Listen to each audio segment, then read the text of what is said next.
여러분들에게 소통의 심리학, 곧 대화 기술 65번째 강의를 해드리겠습니다.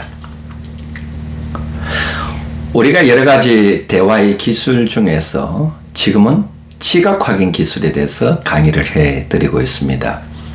사람은 자신의 감정이나 자신의 의도, 자신의 마음을 전달할 때 크게 두 가지로 전달합니다. 하나는 언어적 커뮤니케이션을 통하여 전달합니다. 우리가 이것을 일반적으로 언어적 표현이라고 말합니다. 두 번째는 비언어적 커뮤니케이션을 통하여 전달합니다. 우리는 이것을 일반적으로 비언어적 표현 또는 비언어적 메시지라고 말합니다. 미국의 심리학자 알버트 메르비아는 이렇게 말했습니다. 언어적 커뮤니케이션을 통하여 자기의 마음이나 의사를 전달할 수 있는 것은 7%밖에 되지 않는다라고 말했습니다. 나머지 93%는 비언어적 커뮤니케이션을 통하여 전달한다라고 말했습니다. 비언어적 커뮤니케이션 중에서도 크게 두 가지는 나눕니다. 하나는 몸짓 언어입니다. 두 번째가 음성 언어입니다. 몸짓 언어를 통하여 전달할 수 있는 것이 전달하는 것이 55%입니다. 음성 언어, 즉 우리의 목소리 톤, 말의 속도를 통하여 전달하는 것이 38%입니다. 오늘은 제가 몸짓 언어 중에서도 바디 랭귀지 중에서도 손동작의 의미에 대해서 강의를 해드리겠습니다.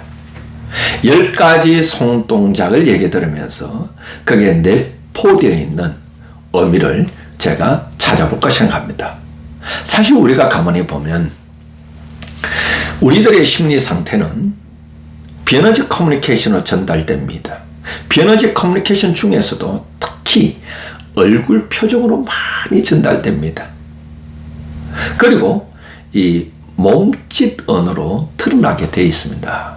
왜냐하면 우리의 마음 상태는요, 나도 모르는 사이에 무엇이 가운데 부지불식 중에 행동으로 드러난다는 것입니다. 이것을 기억하고 있으면 좋겠습니다. 그래서 우리가 누군가와 대화할 때에 내가 천자의 입장이든 화자의 입장이든 누군가와 대화할 때에 손동작이 무엇을 의미하는지 알고 있으면 도움이 될 겁니다. 사실 이 상대방이 나에게 전하는 비언어적 표현을 통하여 전달하는 것이 그 사람을 파악하는데 실마리의 역할을 할 것입니다.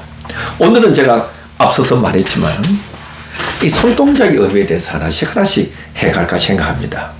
먼저 우리가 대화를 하다 보면 대화 중에 그 사람이 나한테 말하는 동안 자기도 모르게 이렇게 손바닥을 비비는 행동을 하는 경우가 있습니다. 자, 자기 혼자 있을 때 대화를 하지 않는 중에 뭔가 또 병원에 가든지 이랬을 때 손바닥을 비볐을 때는 뭔가 난감한 일이 당했을 때 손바닥을 비비는 경우가 있다고 말합니다. 자, 오늘은 저와 함께 강의를 들을 때는 대화 중입니다. 누군가와 대화 중이었을 때에 말하는 사람이 이렇게 손바닥을 비빈다?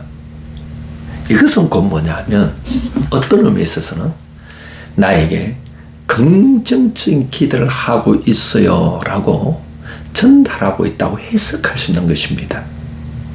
그 사람이 나한테 말하면서 자기가 이 손바닥을 비비고 있습니다. 그러면 야, 저 사람은 나에게 긍정적인 기대를 하고 있다고 전달하고 있다는 것을 우리가 받아들일 수 있는 겁니다. 두 번째입니다. 우리가 대화할 때 어떤 사람이 깍지를 끼는 이런 행동을 하는 경우가 있습니다. 깍지를 낍니다. 여러분 어때요? 제 강의를 듣고 있는 여러분도 대화할 때 어떤 경우에 깍지를 낍니까? 우리가 가만히 자기 경험을 생각해보면 길이 보입니다. 말하는 사람이 어떤 경우에 깍지를 낄까 했을 때 이것이 다 100%라는 것은 없습니다. 일반적으로 우리가 생각해 볼 수 있는 겁니다. 깍지를 낄 때는 그 사람이 나에게 좌절감을 전달하고 있다고 해석할 수 있습니다. 또는 적개심을 나에게 전달하고 있다고 해석할 수 있는 것이죠. 우리가 이걸 봐도 내가 그 사람의 얘기를 들을 때도 그렇지만 이걸 가만히 생각해 보면 내가 누군가에게 말을 할 때도 내가 깍지를 끼고 있을 때는 상대방이 그렇게 해석할 수 있다는 걸 머리에 두고 말을 해야 됩니다. 세 번째입니다. 말을 하면서 이 손바닥으로 입을 가르는 행동을 합니다. 우리가 뭐 웃을 때 여성들이 호호호 하면서 이렇게 이렇게 웃는 경우도 있지만 그냥 웃을 때고 우리가 누군가와 대화를 할 때 말하는 사람이 이렇게 손바닥으로 입을 가르는 행동을 하고 있습니다. 이것은 어떻게 받아들일까? 어떤 해석이 가능할까라고 했을 때에 이 거짓말을 하거나 또는 은폐하는 동작으로 받아들일 수 있다는 겁니다. 이렇게 해석할 수 있다는 겁니다. 말을 할 때 입술을 가리는 거. 네 번째입니다. 말을 하면서 코로, 말을 하면 손으로 코를 만지는 행동을 합니다. 이렇게. 보이시나요, 지금? 저도 지금 강의하면서, 일부러 보여드리기 위해 그런 겁니다. 제 코를 이렇게 만지고 있습니다. 제 코를 만지고 있습니다. 이는 뭘까? 보통 이렇게 해석하면 됩니다. 말을 할 때 손이 코나 입에 가 있다라는 것은 이 꼴은 등식이 거짓말하면 이렇게 해석이 한다는 것이죠. 이렇게 가 있다는 것은 이 거짓말하는 것을 좀 더 세련되게 변형하고 있다는 것으로 해석이 가능하다는 것이죠. 거짓말을 세련되게 하고 있다는 거죠. 다섯 번째입니다. 손가락으로 코를 만지는 행동, 이래 거짓말하면 손가락으로 이렇게 코를 문지르는 행동입니다. 우리가 누군가 대화할 때 자기도 모르게 말하는 사람은 손가락으로 코를 문지른다. 이럴 때는 거짓말을 숨기려는 동작으로 해석이 가능하다는 것입니다. 자, 여기서 또 여섯 번째 가보겠습니다. 손가락으로 눈을 문지르는 행동입니다. 이렇게. 사실 우리가 저도 말할 때 보면, 너무 피곤할 때 제가 이렇게 손가락으로 눈을 문지르는 행동을 합니다. 그건 제가 혼자 있을 때 할 수 있고, 또 너무 피곤할 때 할 수도 있습니다. 자, 그러나, 피곤하지 않는데, 내가 말을 하면서, 또 내가 이야기를 들으면서, 손가락으로 이렇게 눈을 문지르는 것은 거짓말을 숨기려는 동작입니다. 이렇게 우리가 볼 수가 있습니다. 또 피곤하다는 동작이기도 합니다. 또 하나는 손이 귀 주변으로 가는 행동입니다. 우리가 그 사람 얘기를 들으면서 대화를 할 때 상대방이 손이 귀 주변을 가면 이렇게 하면 여러분 경우에는 어떤 경우에 이렇게 이 귀를 만지시나요? 우리가 무의식 가운데 귀를 만지는 경우가 있습니다. 이럴 때는 주로 당신의 이야기를 듣기 싫다는 동작이죠. 자, 가만히 보세요.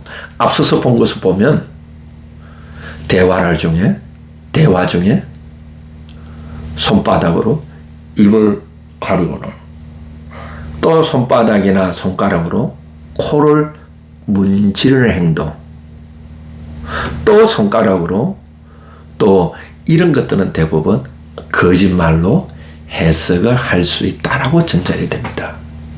그러므로 내가 말을 하는 사람의 입장에 있을 때는 될 수 있으면 손으로 입이나 코나 눈 주변을 만지는 행동을 하지 않도록 노력해야 됩니다. 왜냐하면 내가 그런 행동을 했을 때에 상대방은 거짓말로 해석할 수 있다는 겁니다. 거짓말로 나의 말에 대한 것에 거짓말하고 있다고 받아들일 수 있다는 것을 염두에 둬야 됩니다. 또는 손이 귀 주변으로 갔을 때는 듣기 싫다는 의미로 받아들일 수 있다는 것이죠. 또 하나는 우리가 누군가 대화할 때 잘하진 않지만 손으로 이렇게 머리를 받치는 행동을 할 수 있습니다. 이렇게 저도 이렇게 해봅니다만은 손으로 머리를 받치고 있다. 여러분은 대화할 때에 어떤 경우에 손으로 머리를 받치고 있습니까? 또한 여러분들이 누군가 대화할 때 상대방이 이 대화 중에 손으로 머리를 받치는 행동을 했을 때 여러분은 어떻게 해석하고 있습니까? 이것은 지루함의 표현으로 해석할 수 있다는 겁니다. 지루하기 때문에 내가 당신 얘기 듣는 게 지루합니다. 이래가지고 이렇게 할 수 있다는 것이죠. 그래서 우리 행동 하나하나에 우리가 신경을 쓰는 겁니다. 9번째는 우리가 대화 중에 이렇게 뺨 위에 손을 대는 행동합니다. 이렇게 뺨 위에 이렇게 손을 대는 행동합니다. 저도 이 상담을 하거나 이럴 때에 뺨 위에 이렇게 손을 대는 경우가 한 번씩 있습니다. 이것은 어떤 경우에로 말하는가 하면 내가 당신의 이야기에 관심이 있어요 라는 표현으로 해석이 가능하다는 거죠. 우리가 누군가에게 들을 때에 참 관심이 있으면 이렇게 되는 경우가 있죠. 그래서 상처를 상대방이 약간 앞으로 기울은 경우가 있습니다. 이 관심의 표현입니다. 당신이 이야기에 관심 있다는 것입니다. 10번째가 마지막으로 턱을 쓰다듬는 행동, 얘기하면서 턱을 쓰다듬고 있습니다. 여러분은 어떨 때 대화 중에 턱을 쓰다듬고 있습니까? 이런 것은 뭐냐면요, 내가 지금 마음의 결정을 내리고 있다는 것으로 해석이 가능합니다. 깊은 고민을 하고 있거나 이것을 어떻게 해야 되지? 어떤 결정을 내려야 되지? 이렇게 할 때에 이 턱을 쓰다듬는 행동을 할 수 있다는 겁니다. 자, 손동작의 의미 10가지를 말했습니다. 이것들은 우리들의 무의식적인 행동입니다.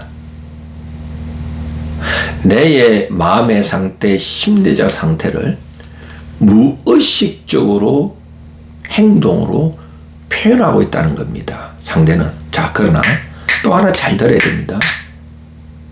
내가 그 사람의 비언어적인 커뮤니케이션, 특히 손동작을 통하여 내가 해석한 것은 나의 짐작이고 나의 해석이라는 것을 알아야 됩니다. 그러므로 사실 이런 행동들은 우리가 문화적 배경에 의해서도 달라집니다. 말하는 상대방의 경험과 상대방이 나와 문화적 경험이 같으면 이 동작의 의미를 같은 의미로 받아들일 수 있습니다. 그러나 우리가 성장 배경이 다르고 환경이 다르고 문화적인 배경이 다르면 그 사람의 이 손동작의 의미를 관찰할 때에 우리는 세심한 주의를 기울여야 됩니다. 자, 그리고 내가 그 의미를 파악했습니다. 내가 해독을 하고 해석을 했습니다. 명심해야 되는 것은 나의 해석입니다. 세심한 주의를 기울이면서 그것을 다시 확인하고 되물어보는 작업을 해야 됩니다. 오늘 여러분들이 저의 강의를 시청해 주셔서 고맙습니다. 여러분들이 이 강의를 듣고 더 도움을 받기를 원하면 유튜브에 박민수 교수 상담 TV를 구독하시고 또 좋아요도 눌러주시면 좋겠습니다. 이 박민수 교수 상담 TV에 소통의 심리학, 대화의 기술을 계속되고 있습니다. 고맙습니다. 오늘도 여러분들이 저와 함께 하여 주셔서 고맙습니다.